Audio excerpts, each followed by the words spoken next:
10টা লেবুর জুস করে আমি জ্যাম বানানোর জন্যে কটা লেবু কেটে নেব। এরকম করে আমি সব লেবুগুলা কেটে কেটে নেব, বানিয়ে নেব।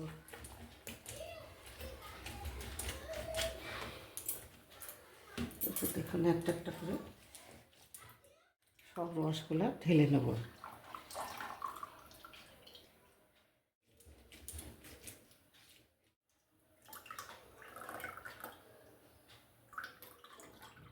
দশটা লেবুর জুস করে আমি এবার একটু সেঁকে নেব। কড়াই চাপিয়ে দিয়েছি আগের থেকে। দেখুন আমি জুসটাকে ভালো করে একটা চামচ নিয়ে আসি, ওতে আমি 1 বাটি চিনি দিয়ে দিলাম। এবার একটু ভালো করে নেড়ে চেড়ে দেখুন জুসটাকে আমি ভালো করে নাড়িয়ে নেব, সুন্দর করে ফুটতে দেবো।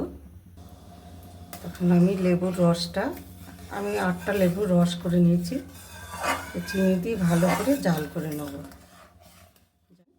1 চামচ মতো দিয়ে দিলাম, দিয়ে ভালো করে নেড়ে চেড়ে দেখুন বন্ধুরা জ্যামটা বানানোর জন্য একদম তৈরি হয়ে গেছে। আর একটু নাড়াচাড়া করব, রেডি হয়ে যাবে জ্যাম। এখন জ্যামটা আমার রেডি হয়ে গেছে। এবার আমি ঠান্ডা করতে দেবো।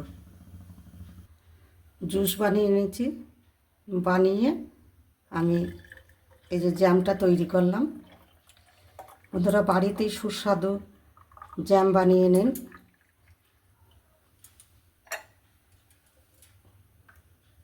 খুব সুস্বাদু।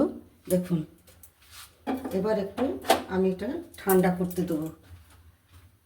বন্ধুরা ভিডিওটা ভালো লাগলে লাইক, শেয়ার, সাবস্ক্রাইব করবেন আর আমার সঙ্গে থাকবেন। দেখুন বন্ধুরা